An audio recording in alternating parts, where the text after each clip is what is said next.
Hello friends, आपका स्वागत है हमारे यूट्यूब चैनल गौसन इन्फो पर। यह जो रात में लाइव सेशन होता है Bihar SSC inter level exam 2024 के लिए, वो उसी का वीडियो ये सेट नंबर 6 है, जो नेटवर्क इशू की वजह से लाइव सेशन नहीं हो पाया।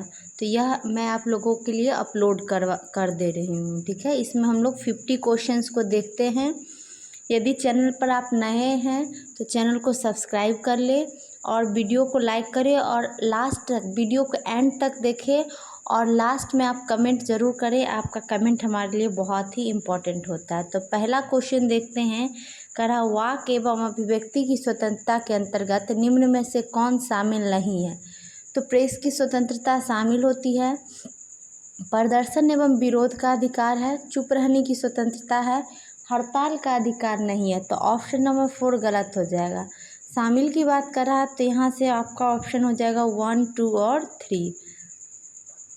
1, 2 और 3 ठीक है, राइट आंसर हो जाएगा। अगला है, संविधान के किस अनुच्छेद में यह वर्णित है कि राज्य न्यायपालिका को कार्यपालिका से पृथक करेगा। तो देखिए, न्यायपालिका को कार्यपालिका से पृथक करने का मतलब होता है 50-50 करना। ठीक है, तो याद रखने का ये एक आसान तरीका है, अनुच्छेद 50 हो जाएगा, जो न्यायपालिका को कार्यपालिका से अलग करती है। ठीक है, यह जो है संविधान के भाग 4 में जो राज्य की नीति निर्देशक तत्व हैं उसी में ये वर्णित है। भाग 4 में अनुच्छेद 36 से 51 तक वर्णित है। ठीक है, तो अनुच्छेद 50 क्या कहता है, न्यायपालिका को कार्यपालिका से पृथक करेगा। ठीक है, और बात करें राज्य की नीति निर्देशक तत्व किस देश के संविधान से लिया गया है, तो यह आयरलैंड के संविधान से लिया गया है। अगला है, भारत की संसद निम्न में किससे मिलकर बनती है। तो देखिए, भारत की संसद जो है के 3 अंग हैं। ठीक है, लोकसभा, राज्यसभा और राष्ट्रपति। तो 3 अंग कह रहा है, तो इसमें कह रहा है किससे मिलकर बनती है, तो लोकसभा, राज्यसभा और राष्ट्रपति राइट आंसर हो जाएगा। बात करें सदन की, तो सदन 2 है, लोकसभा और राज्यसभा। ठीक है, राज्यसभा को हम उच्च सदन कहते हैं और लोकसभा को निम्न सदन कहते हैं। इसके अनुच्छेद को याद करने का ट्रिक है सरला। ठीक है, संसद जो है आपको अनुच्छेद 79 में है, राज्यसभा 80 में है और लोकसभा 81 में है। ठीक है, सदन कितने हैं, तो 2 हैं, लोकसभा और राज्यसभा। अंग की बात करें तो कितने हैं, 3 हैं, लोकसभा, राज्यसभा और राष्ट्रपति। ठीक है, ये बीपीएससी में पूछा था, तो लोकसभा और राज्यसभा आप लोग याद रखते हो, राष्ट्रपति को भूल जाते हो। संसद के राष्ट्रपति भी अंग है, तो 3 अंग है, ये याद रखिएगा, 1, 2 और 3 राइट आंसर हो जाएगा यहाँ से। चलिए बढ़ते हैं अगले प्रश्न की तरफ। करा संविधान सभा के मूल अधिकारों, अल्पसंख्यकों एवं जनजातियों तथा बहिष्कृत प्रभावित क्षेत्रों के लिए परामर्शदाता समिति के अध्यक्ष थे। तो देखिए, संविधान सभा के जो मूल अधिकार थे, 1931 में कराची अधिवेशन हुआ था कांग्रेस के, जिसमें अध्यक्षता किसने की थी, सरदार वल्लभ भाई पटेल ने की थी। उन्होंने ही वहाँ पर सबसे पहले मूल अधिकार की बात की थी। तो यहाँ पर समिति के अध्यक्ष भी पूछ रहा है, तो राइट आंसर पटेल हो जाएगा, ऑप्शन नंबर सी सरदार पटेल। अगला है, निम्न में से कौन सा कथन प्रस्तावना के संदर्भ में सही है। तो प्रस्तावना के संदर्भ में सही की बात करें तो पहला कथन है, प्रस्तावना संविधान का एक भाग है। बिल्कुल सही है, संविधान का एक भाग है प्रस्तावना। दूसरा है, प्रस्तावना को संशोधित नहीं किया जा सकता है, ये कथन गलत है। प्रस्तावना में ऑलरेडी एक बार संशोधन हो चुका है। पूछेगा कितनी बार संशोधन हुआ है, तो 1 बार संशोधन हुआ है, और उस 1 बार में भी कब हुआ है, तो 42वां संविधान संशोधन 1976 में। ठीक है, इसमें पूछा जाता है कितने शब्द जोड़े गए, तो 3, पंथ समाजवादी, पंथ निरपेक्ष और एकता और अखंडता शब्द को जोड़ा गया है। मात्र 1 बार क्या हुआ है, संशोधन हुआ है। ठीक है, तो राइट आंसर यहाँ से केवल 1 हो जाएगा। अगला प्रश्न देखते हैं, देश के शासन में मूलभूत है और विधि बनाने में इन तत्वों को लागू करना राज्य का कर्तव्य होगा, यह निम्न में किस संबंध में कहा गया। तो ये जो है आपको मूल अधिकार के संबंध में कहा गया है। मूल अधिकार की बात करें तो संविधान के भाग 3 में अनुच्छेद 12 से 35 तक वर्णित है। ठीक है, और यह अमेरिका के संविधान से लिया गया है। टोटल जो है हमें 6 मौलिक अधिकार है, लेकिन जब संविधान बना था उस समय 7 मौलिक अधिकार था। संपत्ति के अधिकार को हटाकर मूल अधिकार से कानूनी अधिकार बना दिया गया। अनुच्छेद 300 के क में रख दिया गया किसको, संपत्ति के अधिकार को। अभी टोटल कितने मूल अधिकार हो गए, 6 मूल अधिकार हो गए। और बात करें मूल अधिकार को हम लोग मैग्ना कार्टा के नाम से भी जानते हैं। आप कहिएगा मैग्ना कार्टा क्या होता है, तो अधिकार पत्र को मैग्ना कार्टा कहा जाता था, ठीक है। तो इसलिए मूल अधिकार को भी हम मैग्ना कार्टा के नाम से जानते हैं। तो यहाँ से राइट आंसर क्या हो जाएगा, मूल अधिकार, ठीक है। किसके संविधान से लिया गया, अमेरिका के संविधान से। आप लोग लिखो, ठीक है, कमेंट करो। लिखने से क्या होता है, माइंड में एडजस्ट हो जाती है वो बात, ठीक है। सुन रहे हो अच्छी बात है, लेकिन नोट्स बनाइए, कॉपी पेन लेके बैठिए, उस पर नोट कीजिए जो नया टर्म आपको फैक्ट्स लग रहा है, ठीक है। मूल कर्तव्य की बात करें तो वो रूस के संविधान से लिया गया है। अगला है लोकसभा को उसके कार्यकाल की समाप्ति के पूर्व ही भंग किया जा सकता है।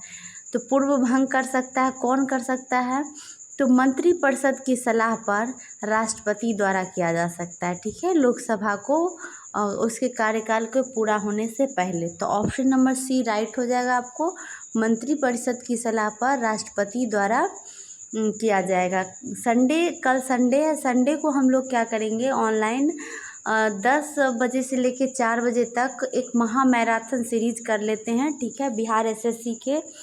तो आप लोग उस सेशन से ज़रूर जुड़े, आपके लिए बहुत ही महत्वपूर्ण होने वाला है वो सेशन। क्योंकि देखिए बिहार एसएससी जो है इंटर लेवल पे बहुत बेस्ट जॉब है, ठीक है। इतने कम एजुकेशन में आपको एक जॉब मिल रहा है अच्छा सा। नवंबर में एग्ज़ाम होने वाला है, तो आप जी जान से लग जाए। अगला है संयुक्त राष्ट्र के किस मुख्य अंग की सदस्य संख्या संयुक्त पार्टी में संशोधन करके 2 बार बढ़ाई गई है, तो ये आर्थिक एवं सामाजिक परिषद राइट आंसर हो जाएगा। क्या हो जाएगा, आर्थिक एवं सामाजिक परिषद। बात करें यूएनओ की, ठीक है, यूनाइटेड नेशनल ऑर्गेनाइजेशन की, अंग कितने हैं, तो 6 अंग हैं। स्थायी सदस्य 5 हैं और अस्थायी देश की संख्या 10 है। वर्तमान में उसके महासचिव कौन है, एंटोनियो गुटेरस हैं, ठीक है। इसकी स्थापना कब हुई थी, तो 24 अक्टूबर 1945 को हुई थी। इसलिए 24 अक्टूबर को हम लोग संयुक्त राष्ट्र दिवस मनाते हैं। तो ये सारे पॉइंट आप माइंड में रखिएगा। वर्तमान देशों की संख्या कितनी है, तो 193 वर्तमान देश हैं। 24 अक्टूबर 1945 की स्थापना हुई थी। इसका हेड क्वार्टर न्यूयॉर्क में है, ठीक है। इतने सारे टर्म आपको यूएनओ से याद रखना है, ठीक है।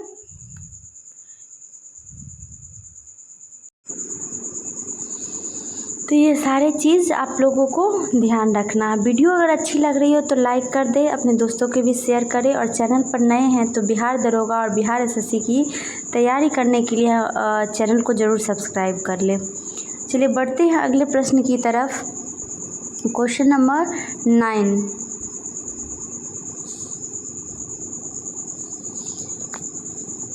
किस संविधान संशोधन अधिनियम द्वारा यह प्रावधान किया गया कि राष्ट्रपति राष्ट्रीय आपातकाल की उद्घोषणा केवल मंत्रिमंडल की लिखित सिफारिश पर प्राप्त होने पे ही कर सकता है। ये जो देखिए ये प्रावधान किया गया था, ये 44वां संविधान संशोधन के द्वारा किया गया था 1978, ठीक है। 42वां में क्या था कि प्रधानमंत्री की शक्ति को बढ़ा दिया गया था, लेकिन 44वां में संशोधन करके उसे घटा दिया गया। और इसी में बात की गई थी कि राष्ट्रपति जब भी राष्ट्रीय आपातकाल की घोषणा करेंगे मंत्रिमंडल की लिखित सिफारिश पर करेंगे, ठीक है। तो 44वां संविधान संशोधन कब हुआ, तो 1978 में हुआ था। बात करें राष्ट्रीय आपातकाल की, तो कुल कितने बार लगाया गया है राष्ट्रीय आपातकाल, तो 3 बार लगाए गए हैं, ठीक है। ये भी पूछता है 3 बार लगाए गए और कब कब लगाए गए हैं, तो ये भी आपको रखना है ध्यान, ठीक है। कब कब लगाए गए हैं, तो पहला जो है 1962 में लगाया गया, फिर 1971 और 1975 में लगाया गया। 3 बार टोटल राष्ट्रीय आपात हुई है। आपातकाल जो है 3 तरह के होते हैं राष्ट्रीय आपातकाल। एक राष्ट्रपति शासन होता है जो राज्यों में लगता है, और एक वित्तीय आपात होता है, ठीक है। राष्ट्रीय आपातकाल की बात करें तो इसका वर्णन अनुच्छेद 352 में है, ठीक है। और राष्ट्रपति शासन 356 और 360 में वित्तीय आपात है, 4-4 के बाद है, ठीक है। अगला क्वेश्चन है एमाइलेज एंजाइम का स्राव किसके द्वारा होता है। एमाइलेज एंजाइम जो है इसका स्राव अग्नाशय के द्वारा होगा। किसके द्वारा होगा? अग्नाशय के द्वारा। Right answer option number A हो जाएगा, अग्नाशय, ठीक है। अग्नाशय को हम लोग इंग्लिश में पेनक्रियाज कहते हैं। क्या कहते हैं? पेनक्रियाज कहते हैं। चलिए बढ़ते हैं अगले प्रश्न की तरफ। क्वेश्चन नंबर 11 कर है ब्रिक को इंग्लिश में किडनी कहते हैं। किडनी के बाहरी तथा भीतरी भाग को क्रमशः क्या कहते हैं?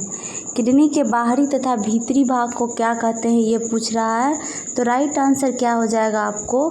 देखिए क्या है, कॉर्टेक्स एवं मेडुला नहीं, इसको हम कहेंगे बाहरी भाग को। राइट आंसर क्या हो जाएगा इसका?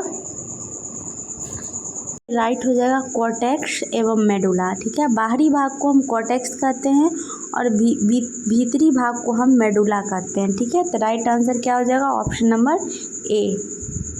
अगला प्रश्न देखते हैं। रक्त शर्करा को नियंत्रित करने के लिए इंसुलिन का स्रावन किस ग्रंथ से होता है?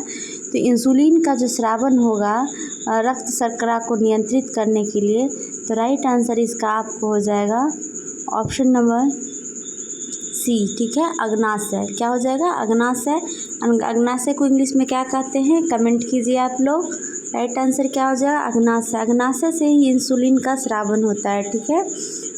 और इसी में लेगरहेंस द्वीप पाया जाता है, द्वीपिका, जिसमें अल्फा बीटा गामा द्वीप होते हैं, ठीक है। लीवर को हम यकृत कहते हैं और यह शरीर की सबसे बड़ी ग्रंथि है। अगला है मुद्रास्फीति तथा बेरोजगारी के मध्य के संबंधों को दर्शाता है। कौन दर्शाता है मुद्रास्फीति तथा बेरोजगारी के मध्य संबंधों को? यहाँ पे देखिए करा फिलिप्स वक्र, लॉरेंज वक्र, लाफर वक्र और कुजरेटक्स वर्क, ठीक है, वक्र। तो इसमें क्या हो जाएगा आपको पता है? बिहार एसएससी का एग्ज़ाम कब होगा?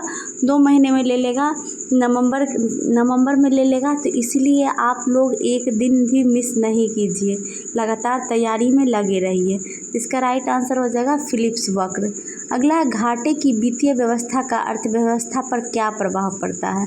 घाटे की वित्तीय व्यवस्था का अर्थव्यवस्था पर क्या प्रभाव पड़ता है? तो राइट आंसर क्या हो जाएगा इसका? मुद्रा आपूर्ति की कमी, मुद्रा आपूर्ति में वृद्धि। तो घाटे की वित्तीय व्यवस्था है तो ये मुद्रा आपूर्ति में वृद्धि हो जाएगा, ठीक है। ऑप्शन नंबर बी राइट हो जाएगा, मुद्रा आपूर्ति में वृद्धि। अगला प्रश्न है भारत में मुद्रास्फीति के प्राकलन का सबसे प्रचलित माप है। क्या माप है सबसे प्रचलित? भारत में मुद्रास्फीति के प्राकलन का सबसे प्रचलित माप पूछ रहा है। तो राइट आंसर क्या हो जाएगा? थोक मूल्य सूचकांक, औद्योगिक मूल्य उत्पादन का सूचकांक, उपभोक्ता मूल्य सूचकांक। तो right answer option number C हो जाएगा, उपभोक्ता मूल्य सूचकांक, ठीक है। ऑप्शन नंबर सी राइट हो जाएगा। अगला क्वेश्चन है निम्न में से कौन कथन सही है? कथन पूछ रहा है सही है। पहला कथन है भारतीय रिजर्व बैंक का राष्ट्रीयकरण 1 जनवरी 1950 को किया गया था। पूछ रहा राष्ट्रीयकरण 1 जनवरी 1950 को किया गया था। तो आरबीआई की बात करें तो आरबीआई को बैंकों का बैंक कहा जाता है, ठीक है। दूसरा कथन है भारतीय रिजर्व बैंक का लेखा वर्ष अप्रैल से मार्च है, ठीक है। अब देखिए इसको डिटेल में हम जानते हैं। आरबीआई को बैंकों का बैंक कहा जाता है, इसका मतलब होता है भारतीय रिजर्व बैंक, ठीक है, bank of India, reserve bank of India. इसका गठन जो हुआ था 1 अप्रैल 1935 को हुआ था, ठीक है। कब हुआ था? 1 अप्रैल 1935 को। इसका हेडक्वार्टर मुंबई में है। और राष्ट्रीयकरण की बात करें तो इसका राष्ट्रीयकरण 1 जनवरी 1949 को हुआ था। तो इस अनुसार पहला कथन गलत हो गया, ठीक है। इसका राष्ट्रीयकरण कब हुआ था? 1 जनवरी 1949 को। तो ना तो एक कथन सही है ना ही दूसरा कथन सही है, ठीक है। तो ऑप्शन नंबर डी राइट हो जाएगा इसका। आरबीआई का फिर से जानिए, आरबीआई का जो गठन हुआ था 1 अप्रैल 1935 को हुआ था, ठीक है। कब हुआ था? 1 अप्रैल 1935 को 1937 के एक्ट के तहत 1934 के एक्ट के तहत हुआ था। उसके बाद बात करें राष्ट्रीयकरण की तो 1 जनवरी 1949 को इसका राष्ट्रीयकरण किया गया था। ठीक है, इसके पहले गवर्नर की बात करें तो एस्बॉर्न स्मिथ हो जाएंगे पहले गवर्नर, और भारतीय गवर्नर की बात करें तो CD देशमुख पहले भारतीय गवर्नर हैं। ठीक है, अभी वर्तमान में कौन गवर्नर है तो 25वें गवर्नर हैं शक्तिकांत दास। ठीक है, शक्तिकांत दास वर्तमान के गवर्नर हैं। चलिए बढ़ते हैं अगले प्रश्न की तरफ। निम्न में से कौन व्यापक मुद्रा कहलाती है? व्यापक मुद्रा की बात कर रहा है तो इसमें से कौन व्यापक मुद्रा कहलाएगी? M3, M2, M4, M0 कौन सी व्यापक मुद्रा कहलाती है? इसका राइट आंसर क्या हो जाएगा? M3 क्या हो जाएगा? M3 हो जाएगा। ऑप्शन नंबर ए राइट हो जाएगा।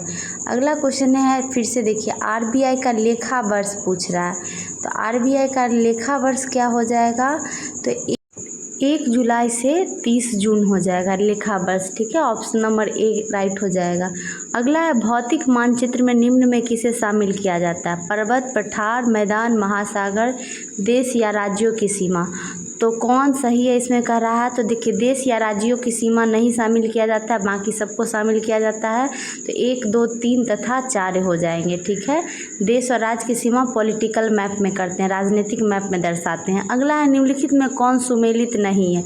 कुदेरमुख, लॉयस्क, कोलार सोना के लिए, कोडरमा चांदी, जावर सीसा अजस्ता के लिए। ठीक है, तो ये कोडरमा चांदी के लिए नहीं है, कोडरमा जो है झारखंड में है, अभ्रक के लिए। ठीक है, तो ऑप्शन नंबर सी यहाँ से राइट आंसर हो जाएगा। अगला है, पूर्ण गरीबी का क्या अभिप्राय है?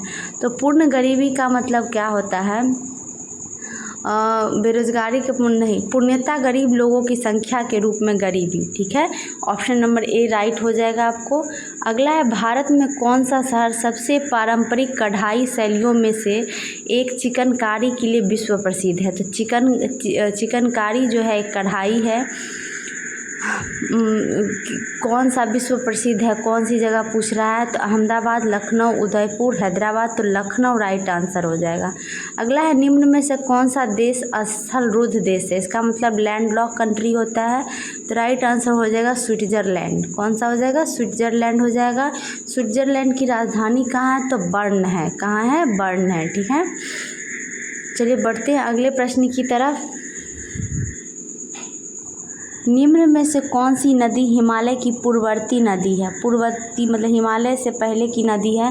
करा सिंधु, सतलज, ब्रह्मपुत्र, तीनों नदी है पूर्ववर्ती नदी। तो 1, 2 और 3 राइट आंसर हो जाएगा। ठीक है, सिंधु जल समझौता कब हुआ था? 1960 में हुआ था। ब्रह्मपुत्र सबसे चौड़ी नदी है। ठीक है, अगला प्रश्न है, अंतर्राष्ट्रीय तिथि रेखा किस महासागर से होकर गुजरती है?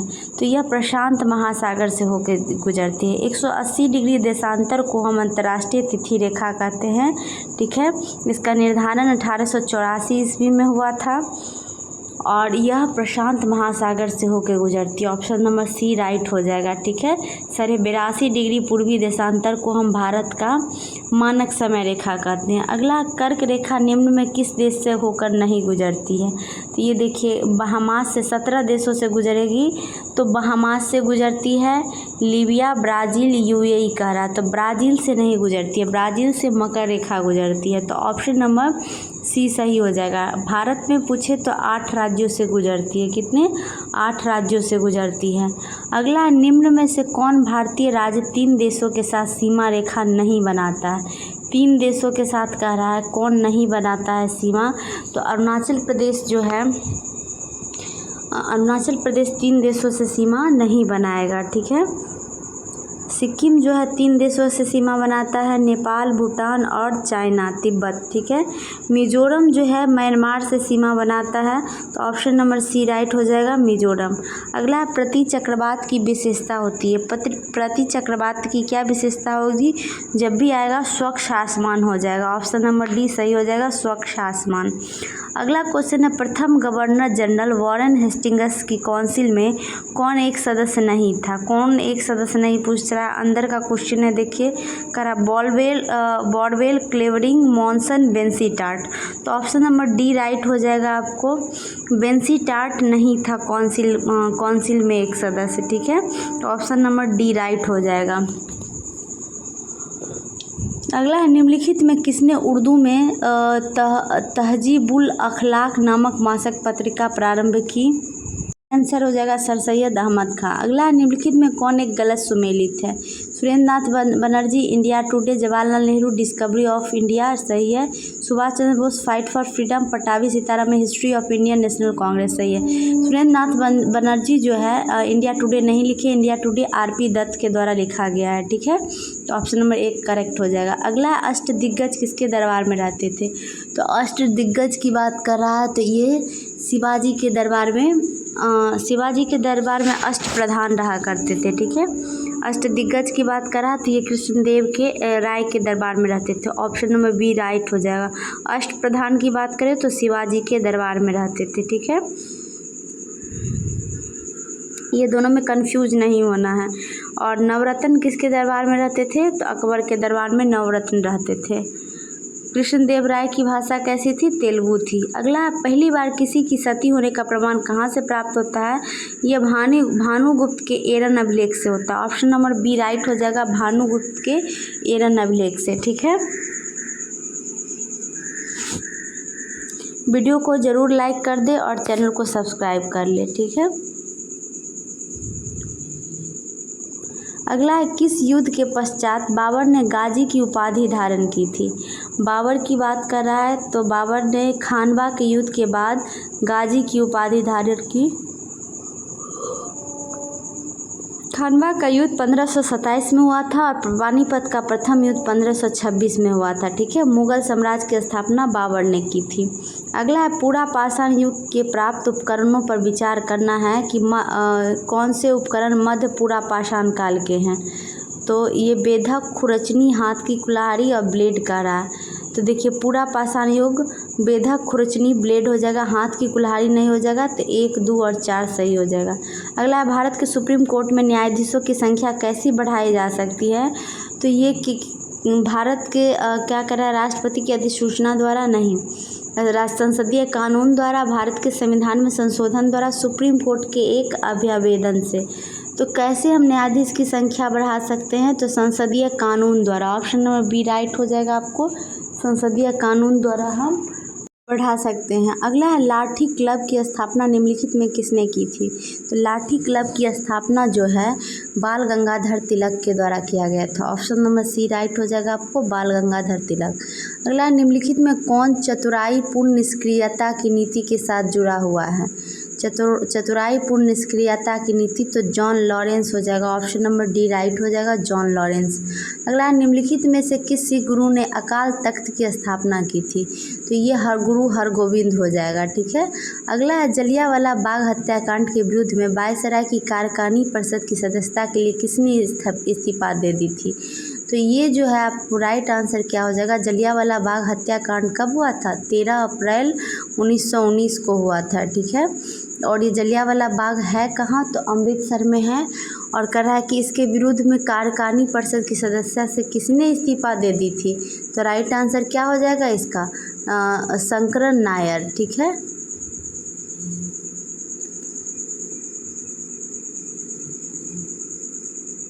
Right answer option number C हो जाएगा आपको, शंकरन नायर हो जाएगा। अगला है, प्रथम दिल्ली दरबार का आयोजन किस गवर्नर जनरल के काल में हुआ था? प्रथम दिल्ली दरबार का आयोजन पूछ रहा है। तो दिल्ली दरबार जो हुआ था 1877 में हुआ था। ठीक है, और 1877 में कौन थे उस समय गवर्नर जनरल? तो लॉर्ड लिटन हो जाएगा। कौन हो जाएगा? लॉर्ड लिटन। और वर्नाकुलर प्रेस एक्ट जो था 1878 में, इन्हीं के द्वारा लाया गया था, लॉर्ड लिटन के द्वारा। ठीक है, लॉर्ड रिपन की बात करें तो इसे स्थानीय स्वशासन का जनक कहा जाता है। अगला, शक्ति का बीमीय सूत्र क्या है? शक्ति मतलब पावर हो गया। ठीक है, तो पावर का डायमेंशन पूछ रहा है, क्या होगा? तो इसका हो जाएगा ml2t-3। ठीक है, ऑप्शन नंबर सी राइट हो जाएगा, शक्ति का बीमीय सूत्र।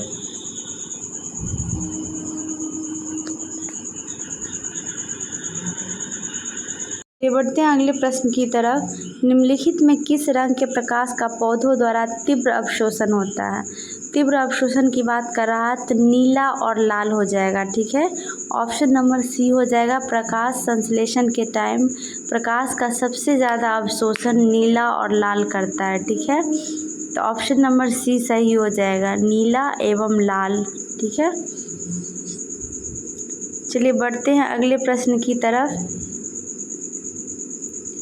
गन मेटल किसका मिश्र धातु है? गन मेटल पूछ रहा है, तो ये हो जाएगा कॉपर, सीसा और जिंक। ठीक है, ऑप्शन नंबर ए सही हो जाएगा आपको।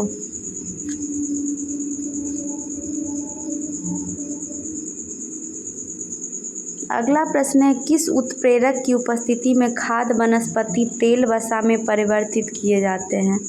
तो ये किसके उपस्थिति में किया जाता है? तो यह हो जाएगा निकेल, ऑप्शन नंबर बी। बात करें हाइड्रोजन की,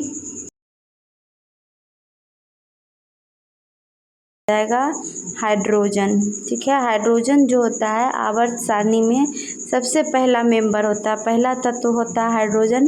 इसकी परमाणु क्रमांक संख्या क्या होती है? 1 होती है। 45 क्वेश्चन नंबर का आंसर हो गया बी, निकेल। ठीक है, खाद्य वनस्पति तेल में वसा में परिवर्तित करने के लिए हम निकेल की कैटलिस्ट के रूप में निकेल का हम प्रयोग करते हैं। चलिए बढ़ते हैं अगले प्रश्न की तरफ। नेत्रदान में कौन सा भाग दान दिया जाता है? तो यह कॉर्निया को दान दिया जाता है। ठीक है, ऑप्शन नंबर सी हो जाएगा। बात करें रेटिना पर, रेटिना पर हम जो भी देखते हैं उसका जो प्रतिबिंब है कहाँ बनता है? रेटिना पर बनता है। ठीक है, और कॉर्निया जो है नेत्रदान में कॉर्निया को दान दिया जाता है। तो right answer option number C हो जाएगा। अगला है, निम्न में कौन सही नहीं है? तापमान के बढ़ाने पर वायु में ध्वनि का वेग बढ़ता है। वायु में ध्वनि का वेग दाब पर निर्भर नहीं करता है। आर्द्रता के बढ़ने से वायु में ध्वनि का वेग कम हो जाता है। तो इसमें कह रहा है कौन सही नहीं है? तो ये जो है तापमान के बढ़ने पर वायु में ध्वनि का वेग बढ़ता है, ये ऑप्शन सही है। वायु में ध्वनि का वेग दाब पर निर्भर नहीं करता है, ये भी सही है। कह रहा है आर्द्रता के बढ़ने से वायु में ध्वनि का वेग कम हो जाता है। वायु जो ध्वनि जो है सबसे ज़्यादा विचरण ठोस में करता है। किसमें करता है? ठोस में करता है। और ठोस में भी बात करें तो स्टील ठोस में करता है। ठीक है, अब आर्द्रता के बढ़ने से वायु में ध्वनि का वेग कम हो जाता है, ये गलत है। ठीक है, आर्द्रता के बढ़ने से वायु में ठीक है। अगला है, आयाम तथा आवृत्ति के परिवर्तन में वायु में वेग प्रभावित नहीं होता है, ये पूछ रहा है। तो यहाँ से देखिए इस सही कथन पूछ रहा है, तो क्या नहीं होगा? ऑप्शन नंबर सी हो जाएगा। ठीक है, क्या हो जाएगा? ऑप्शन नंबर सी राइट हो जाएगा। चलिए बढ़ते हैं अगले प्रश्न की तरफ। प्रत्यावर्ती धारा को दिष्ट धारा में परिवर्तन करने की युक्ति को क्या कहते हैं? तो रेक्टिफायर कहते हैं। ठीक है, AC to DC चेंज होता है, प्रतिवर्ती धारा को दिष्ट धारा में परिवर्तन कर देता है। कौन? रेक्टिफायर कर देता है। ठीक है, अगला क्वेश्चन है 49। देखिए यहाँ पर सूची को मिलाना है, लाइपेज, ट्रिप्सिन, एमाइलेज, इरेप्सिन है, तो किसको किससे मिलाएंगे? तो लाइपेज जो हो जाएगा आपको वसा विघटन एंजाइम है। ठीक है, A का 4 हो जाएगा। उसके बाद करा ट्रिप्सिन, ट्रिप्सिन का क्या हो जाएगा? प्रोटीन का पाचन। एमाइलेज जो है आपको कार्बोहाइड्रेट का पाचन। और इरेप्सिन जो है पॉलीपेप्टाइड को अमीनो अम्ल में चेंज करता है। तो तो ये आप ध्यान रखिएगा, ठीक है। लाइपेज जो है वसा विघटन एंजाइम है, ठीक है। ट्रिप्सिन प्रोटीन का पाचन, एमाइलेज कार्बोहाइड्रेट का पाचन। तो right answer option number A हो जाएगा। अगला, कवियों का कवि किसे कहा जाता है? कवियों का कवि किसे कहा जाता है? तो राइट आंसर क्या हो जाएगा यहाँ से? Shamsher Bahadur Singh, option number B right हो जाएगा, ठीक है। तो हम लोग ये प्रैक्टिस सेट नंबर 6 किए जो Bihar SSC inter level exam 2024 के लिए बहुत ही इम्पोर्टेंट है। आप लोग कल हमारे लाइव सेशन से ज़रूर जुड़े। डेली रात में बिहार एसएससी के लिए रात 10 बजे लाइव सेशन होता है। वीडियो अच्छी लगी हो तो लाइक कर दे, अपने दोस्तों के बीच शेयर करें और बिहार दरोगा और बिहार एसएससी के प्रिपरेशन के लिए हमारे चैनल से जुड़े रहने के लिए चैनल को ज़रूर सब्सक्राइब कर लें। Thank you so much.